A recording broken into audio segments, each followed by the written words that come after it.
మిత్రులకు శుభోదయం. మనం శ్రీకృష్ణ కర్ణామృతంలో ప్రథమాశ్వాసం 20వ శ్లోకాన్ని చూద్దాం.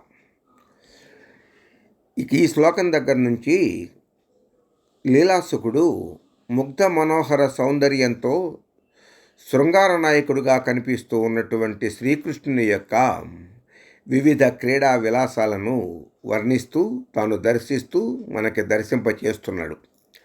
కలక్వణన కంకణం కరనిరుద్ధ పీతాంబరం క్రమప్రసృత కుంతలం కలిత బర్హభూషం విభోః పునః ప్రసృతి చాపలం ప్రణయినీ భుజాయంత్రితం మమ స్ఫురతు మానసే మదనకేళిశయోత్థితం. మదనకేళిశయ్య నుండి లేస్తూ ఉన్నటువంటి ముగ్ధ మనోహర రూపాన్ని దర్శిస్తున్నాడు లీలాసుకుడు. విభుడైనటువంటి శ్రీకృష్ణుని యొక్క మదనకేళిశయ్యోత్థితం రతి క్రీడ కొరకైనటువంటి శయ్య నుండి ఉత్థితం లేచుట అనగా ప్రియురాలితో రతి సలిపి పడకు నుండి లేచుట అనేటటువంటిది ఇక్కడ కర్త. ఈ ఉత్థిత శబ్దాన్ని ప్రత్యయ రూపంలో ఉత్థితము ఎటువంటిది అని చెప్పడానికి కవి ఈ శ్లోకాన్ని తీసుకున్నాడు. అంటే ఏ విధంగా ఆయన తన యొక్క శయ్య మీద నుంచి లేస్తున్నాడు అనే విషయాన్ని, ఆ దృశ్యాన్ని మనకి వర్ణిస్తున్నాడు.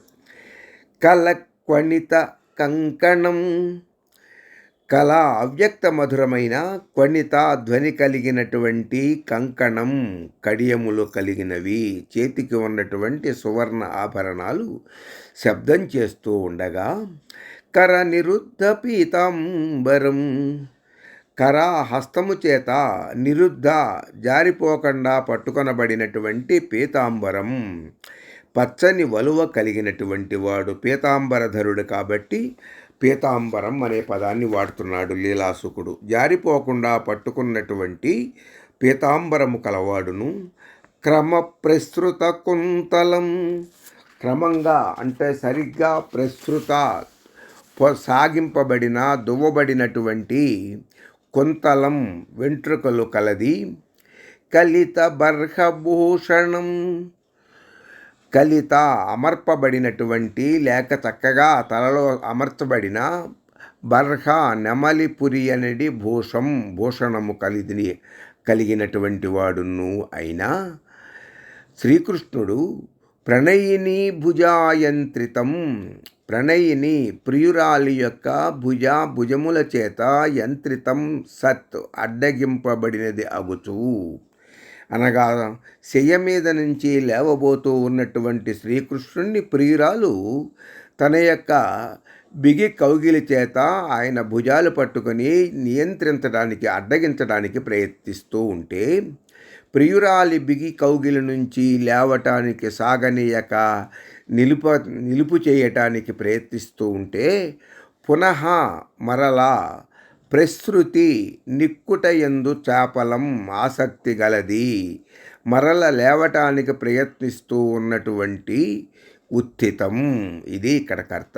అటువంటి శ్రీకృష్ణుడు ప్రణయిని యొక్క భుజాశ్లేషణ నుండి మరల తప్పించుకొని లేవటానికి ప్రయత్నిస్తూ ఉన్నటువంటి ఆ శ్రీకృష్ణుడు నా యొక్క మానసే మనస్సునందు స్ఫురతు ప్రకాశించుగాక, ఉత్థితం అని చెప్పటం మూలంగా లేవటం, మరల పునరుత్థిత పునఃప్రసృతి అనే మాట మూలంగా సగం లేచి మళ్ళీ ప్రియురాలి ఒడిలో తలపెట్టినటువంటి వాడై శయ్య నుండి లేచియు మరలా భుజాయంత్రణము చేత ఆమె యొక్క కౌగుల నుంచి తప్పించుకుని లేచి నిలబడినటువంటి శ్రీకృష్ణుణ్ణి దర్శిస్తున్నాడు లీలాసుకుడు. అద్భుతమైనటువంటి దృశ్యం. అరవిరిజారు కుంతలములు అట్టిటు విడిన పీలిదండయున్ కరవలయంబు గల్లురన గైకొనున్నట్టి సువర్ణ చేలమున్ పరగగ సజ్జడిగ్గుతరి పద్మ విలోచన కౌగిలించుచోన్ తిరుగరమింపగా తివురు దేవుని నామదినాశ్రయించెదన్. కంకణాలు అవ్యక్త మధురంగా ధ్వనిస్తూ ఉంటే వీడిన పీతాంబరాన్ని చేత్తో పట్టుకొని చెదరిన చిక్కుముడిని వెంట్రుకలను సాగదువ్వి చక్కగా అమర్చినటువంటి నెమలి పింఛంతో ప్రియురాలితో రతి సలిపి ఆ పడక నుండి కొంత లేచున్నప్పుడు ఆ ప్రణయిని మళ్ళీ భుజాలు పట్టుకొని వెనక్కి లాగుతూ ఉంటే అలాగే ఉండి తిరిగి లేచినటువంటి విభుడైనటువంటి శ్రీకృష్ణుడు నా మనస్సు నందు వెలుగుగాక అని ప్రార్థిస్తున్నాడు లీలాసుకుడు.